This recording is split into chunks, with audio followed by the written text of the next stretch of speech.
Hey everyone. So today I want to talk about Debian and the direct descendants of Debian. This should pretty much wrap up my overview and my thoughts and feelings about a lot of the Linux distros. So I'm not really sure what desktop environment this particular one is.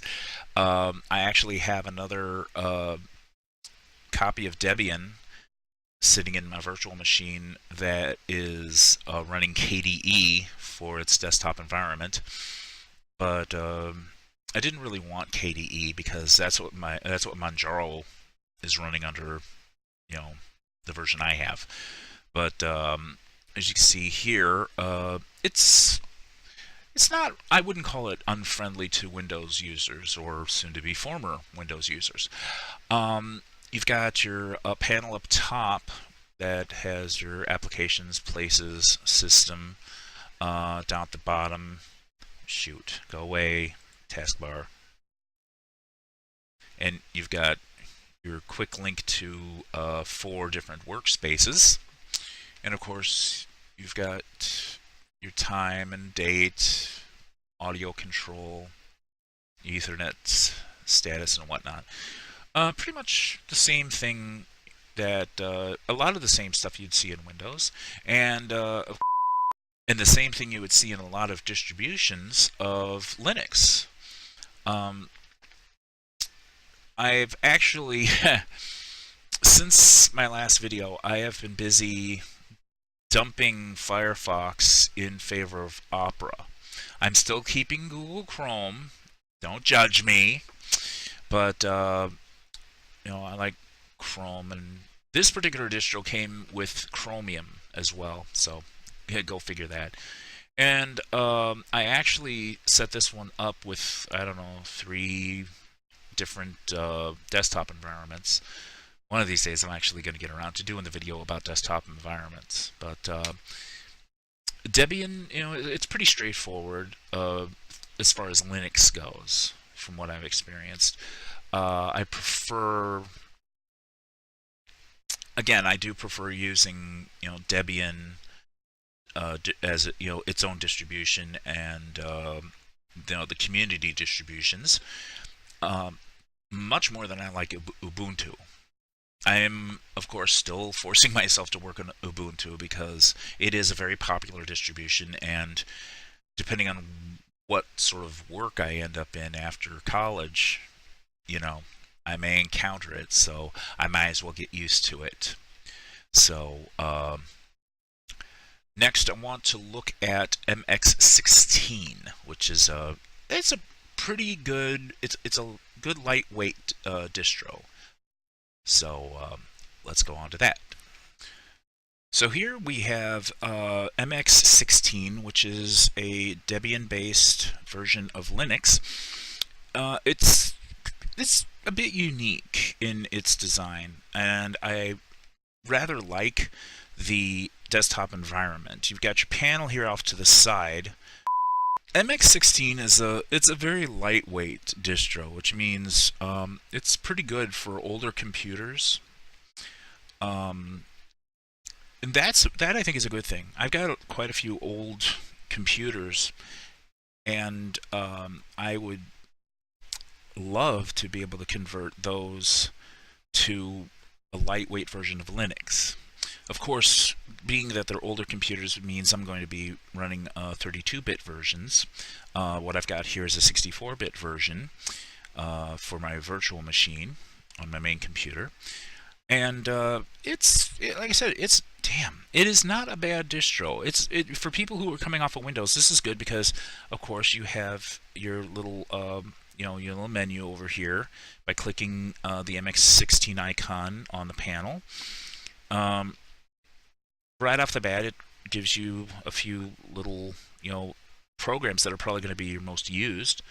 I believe this is based on the XFCE environment, but it's been tweaked up, specifically for MX16.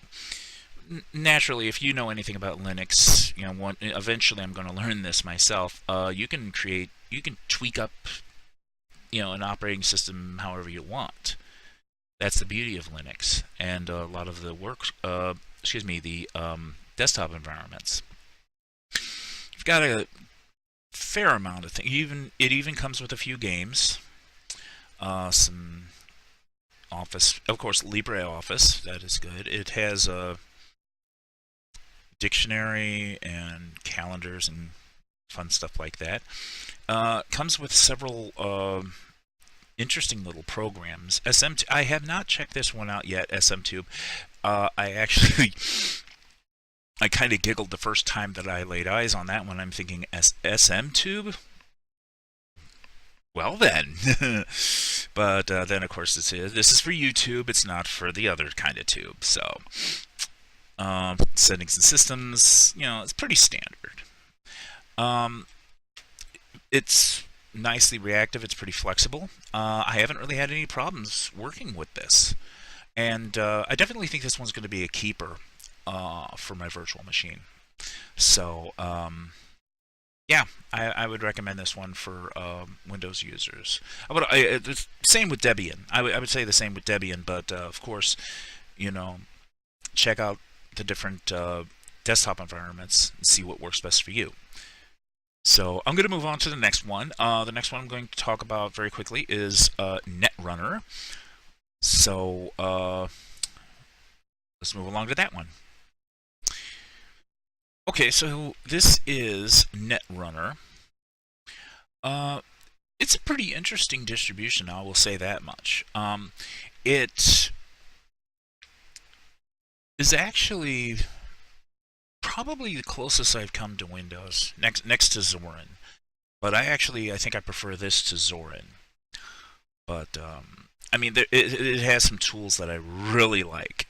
One of these tools is called Yakuaki. I believe that's how it's pronounced. Let's see, systems. Yeah, okay. And what Yakuaki is, it's a bash drop-down terminal. So you don't actually have to go searching around for any particular, terminal interface. Excuse me. You actually just, click down. Oh, it's a hell of a time to notice that my ugly face is covering up what I want to show you. Blink. So you just click down here on this icon, and it drops Yakuaki down. You can also hit F12, which will do the same thing. So back up with you. It does come with a good amount of tools, System Guard, Synaptic Package Management, your usual settings. This is a distro that actually comes with a good number of games. I was actually very surprised by that. I do not know if this is one of those bad things when I can't remember whether or not it came with Steam or if I actually put Steam in. But either way, there it is. It has the usual, several graphics type programs. It came with Firefox. I got rid of Firefox and replaced it with Opera, and I'm still keeping Chrome. It comes with Skype. I thought that was very interesting that it comes with Skype. Has a nice array of multimedia apps. It has LibreOffice, but it actually is pretty scaled down. It just has like Write, Calc, and Image. I believe that's Image. I don't know. Of course, your usual settings, your system, which is fun because it has VirtualBox inside. So quite literally, if I wanted to right now, I could put a virtual machine inside of my virtual machine. I'm not going to, though. I only have 8 gigs of RAM, so no, I'm not going to push it that far. It's very responsive. I really like it. With that said, yeah, I would call this one a keeper. It's kind of medium weight. It may not be good for older hardware, but for the more modern hardware, you shouldn't have a problem. I think it would run well.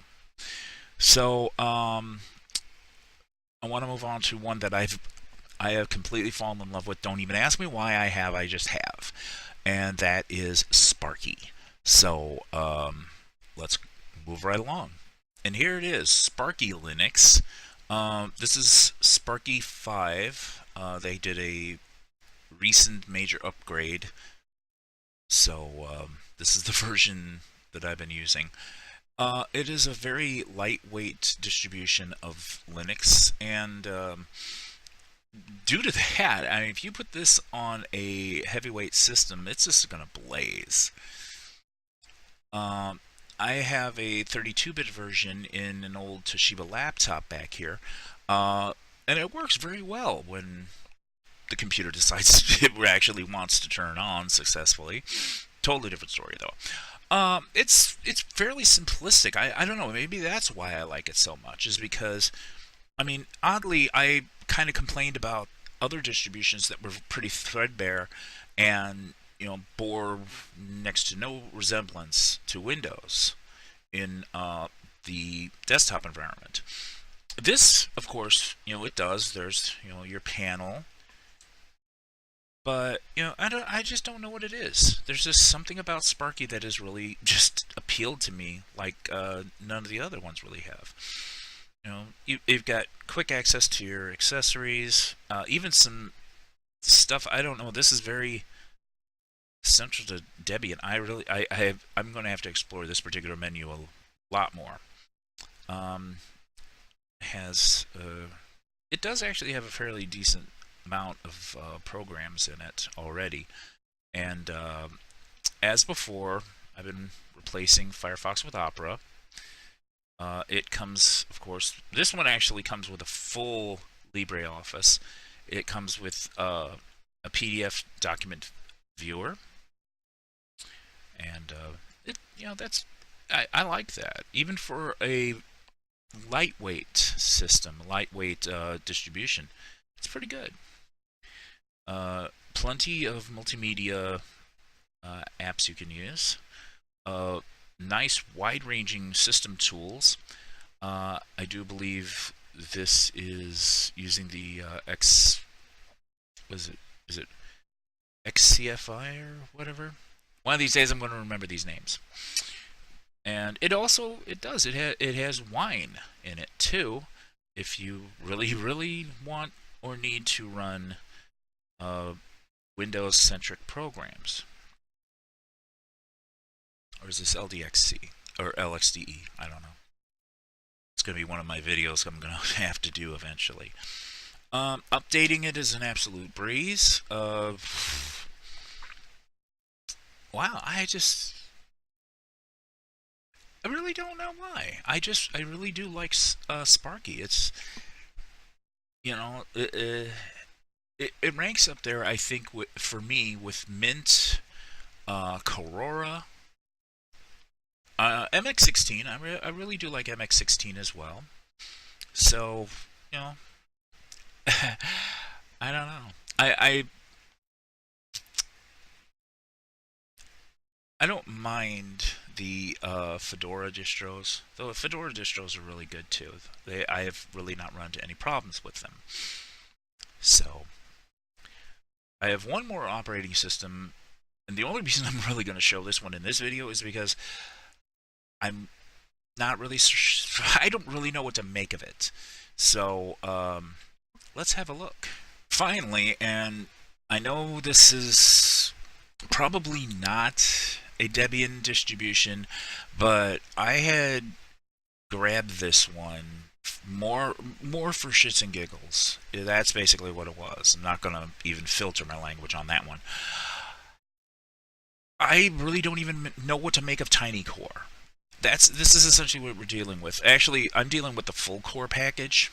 There is a distro called, you know, of this called TinyCore, which is more stripped down than even this. The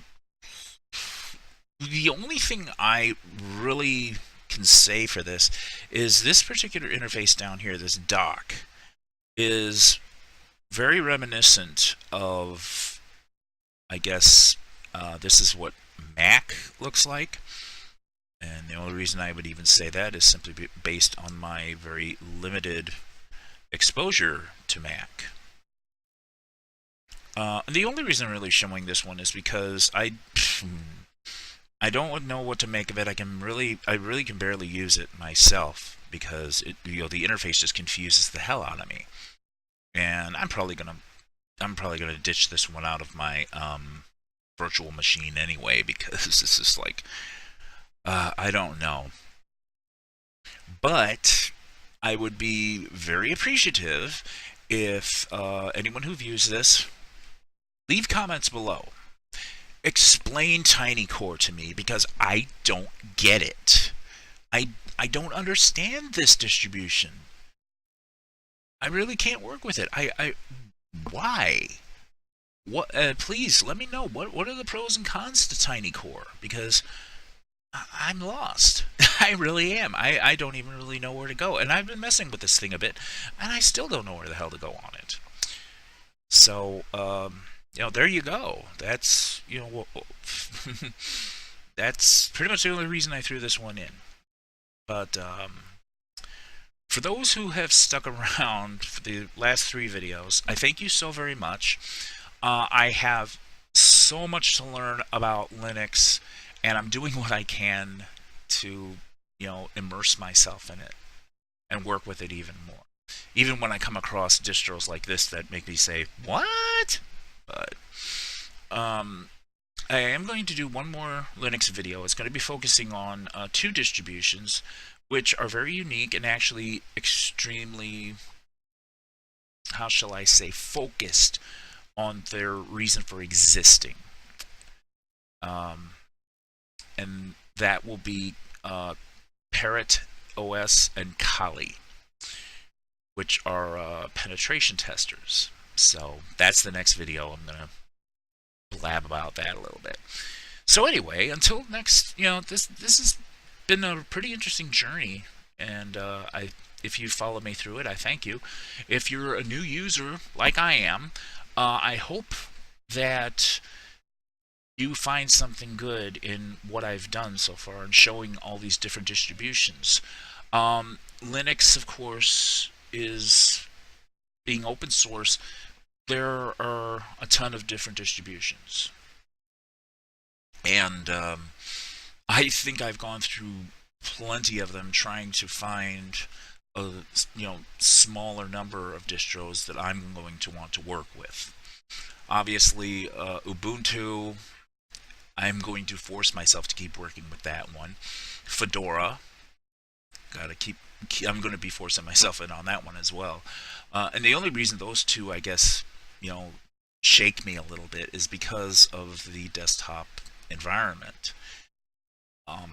It's, I'm coming off of, again, a long time of using Windows.